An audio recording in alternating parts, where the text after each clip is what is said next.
Hello friends, आपका स्वागत है हमारे यूट्यूब चैनल पर जिसका नाम है यूज़र S0394। आज हम जीके के बहुत मोस्ट इंपोर्टेंट क्वेश्चन को लेकर आए हैं, तो वीडियो को लास्ट तक देखते रहें। और अगर हमारे चैनल पर अगर नए हो तो चैनल को सब्सक्राइब कर लीजिए जिससे आने वाली नेक्स्ट वीडियो आप तक पहुँच सके।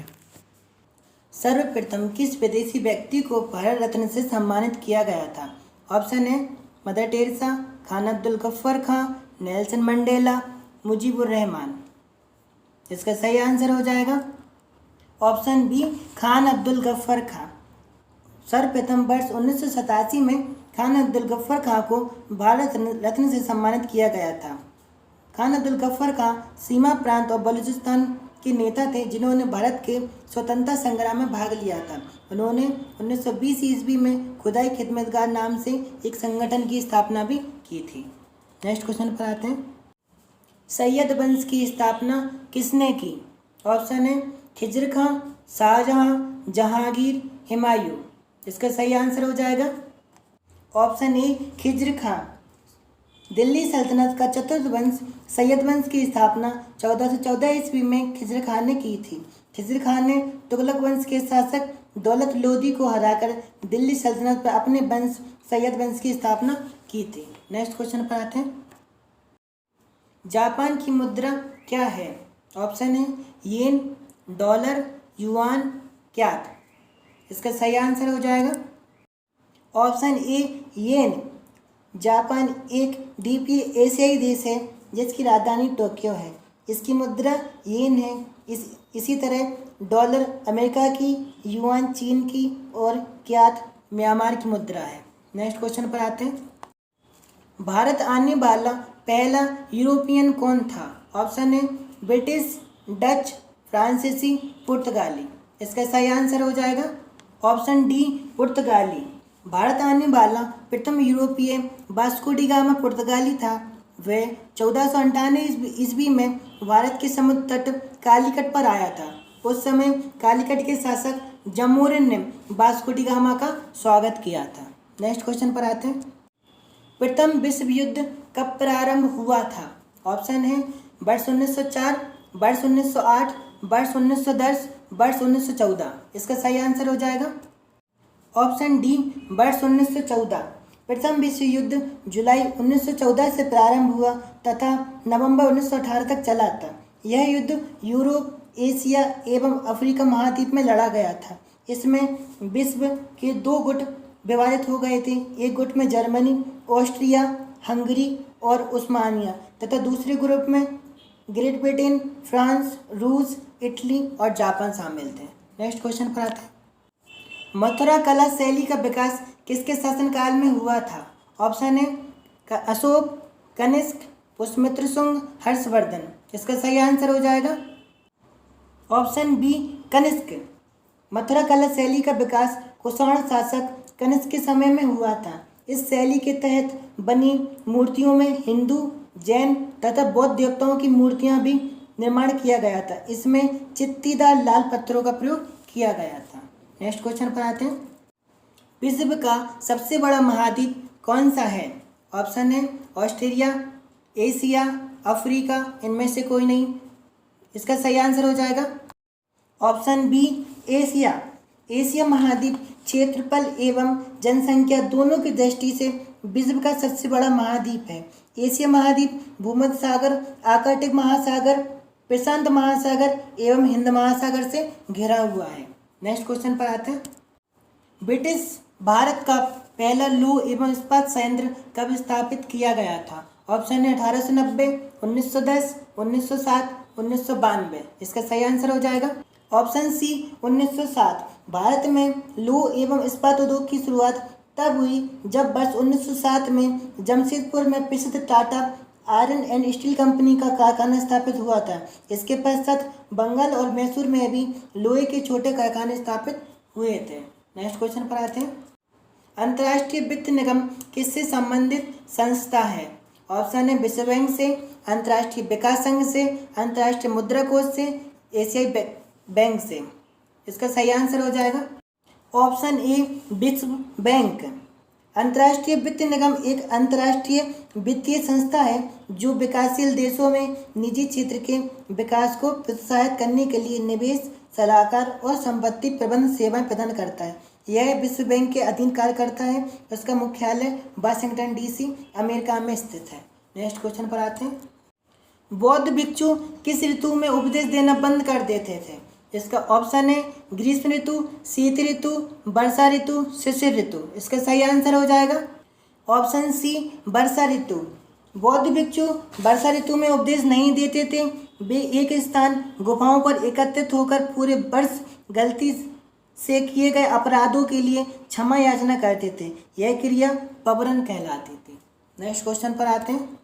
सिद्धू और कान्हू किस आंदोलन के नेतृत्व किया था? ऑप्शन है संथाल, छोटा नागपुर, मुंडा, कूका। इसका सही आंसर हो जाएगा ऑप्शन ए संथाल। संथाल विद्रोह 1855-56 ईस्वी में हुआ था। यह आदिवासी विद्रोह में शक्तिशाली विद्रोह था। सिद्धू और कान्हू इस विद्रोह के प्रमुख नेता थे। इस विद्रोह का विस्तार बीरभूम, बांकुरा, हजारीबाग, भागलपुर तथा मुंगेर क्षेत्र तक फैला था। नेक्स्ट क्वेश्चन पर आते हैं। जैन धर्म के संस्थापक कौन है? ऑप्शन है ऋषभदेव, महात्मा बुद्ध, पार्श्वनाथ, इनमें से कोई नहीं। इसका सही आंसर हो जाएगा ऑप्शन ए ऋषभदेव। जैन धर्म के संस्थापक प्रथम तीर्थकर ऋषभदेव को माना जाता है। जैन धर्म का मूल सिद्धांत अहिंसा था। नेक्स्ट क्वेश्चन पर आते हैं। पंचतंत्र पुस्तक के लेखक कौन है? ऑप्शन है विष्णु शर्मा, रसखान, अमर सिंह, विशाख दत्त। इसका सही आंसर हो जाएगा ऑप्शन ए विष्णु शर्मा। पंचतंत्र के लेखक विष्णु शर्मा हैं। इनकी रचना गुप्त काल में हुई थी। वही रसखान ने प्रेम वाटिका की रचना की थी। अमर सिंह ने अमरकोश की रचना की थी और विशाख दत्त ने मुद्रा राक्षस की रचना की थी। नेक्स्ट क्वेश्चन पर आते हैं।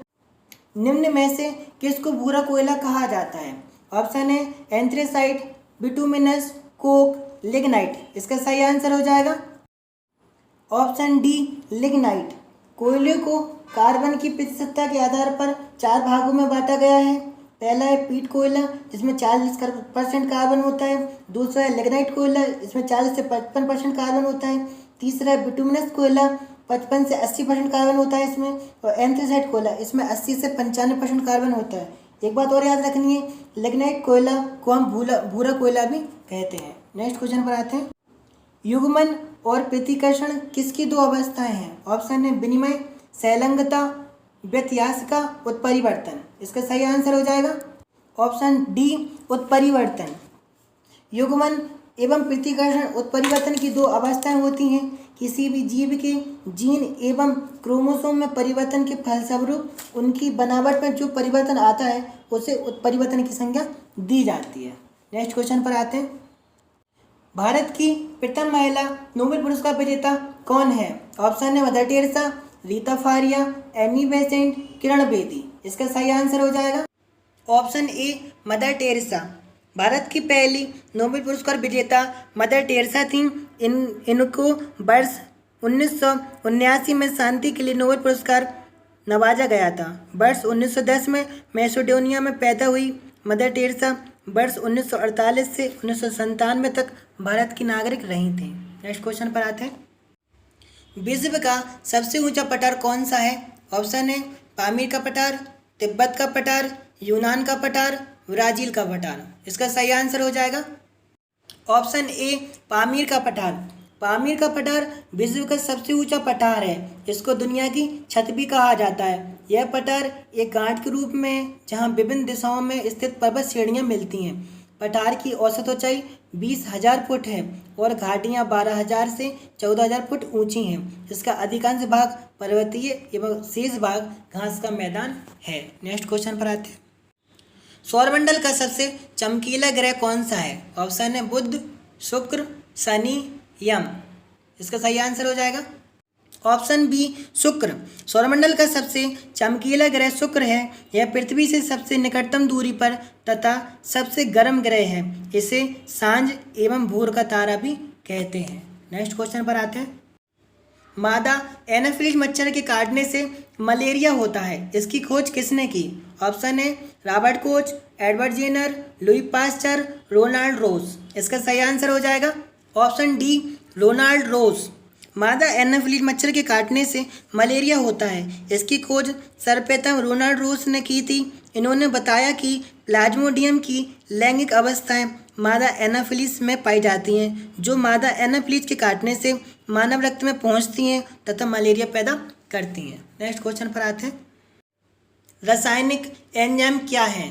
ऑप्शन है प्रोटीन, वसा, हाइड्रोकार्बन, कार्बोहाइड्रेट। इसका सही आंसर हो जाएगा ऑप्शन ए प्रोटीन। रासायनिक रूप से एंजाइम एक प्रोटीन अणु होता है। यह वह कार्बन पदार्थ है जो जैविक अभिक्रियाओं के बिना अपने आप में परिवर्तन लाए उत्प्रेरण करता है। जैसे उदाहरण के लिए बता सकते हैं, जैसे एमाइलेज एंजाइम्स होता है जो लार में पाया जाता है तथा स्टार्च को माल्टोज में परिवर्तित करने में सहायक करता है। नेक्स्ट क्वेश्चन पर आते हैं। विश्व मानवाधिकार दिवस कब मनाया जाता है? इसके ऑप्शन है 1 दिसंबर, 8 दिसंबर, 25 दिसंबर, 10 दिसंबर। इसका सही आंसर हो जाएगा ऑप्शन डी 10 दिसंबर। मानवाधिकार दिवस पूरे विश्व में प्रत्येक वर्ष 10 दिसंबर को मनाया जाता है। इसकी शुरुआत संयुक्त राष्ट्र संघ ने के सदस्यों द्वारा वर्ष 1948 में की गई थी। इसके अलावा 1 दिसंबर को एड्स दिवस मनाया जाता है, 25 दिसंबर को किसान दिवस मनाया जाता है।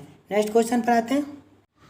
1857 ईस्वी के विद्रोह को प्रथम स्वतंत्रता संग्राम की संज्ञा किसने दी थी? Option A TR. Holmes, BD. Savarkar, Disraeli, Bal Gangadhar तिलक। इसका सही आंसर हो जाएगा ऑप्शन बी बी.डी. सावरकर। स्वतंत्रता सेनानी बी.डी. सावरकर की वर्ष 1908 में प्रकाशित पुस्तक first war of Indian independence ने इस धारणा को जन्म दिया कि 1857 ईस्वी का विद्रोह एक सुनियोजित प्रथम राष्ट्रीय स्वतंत्रता संग्राम था। Next question.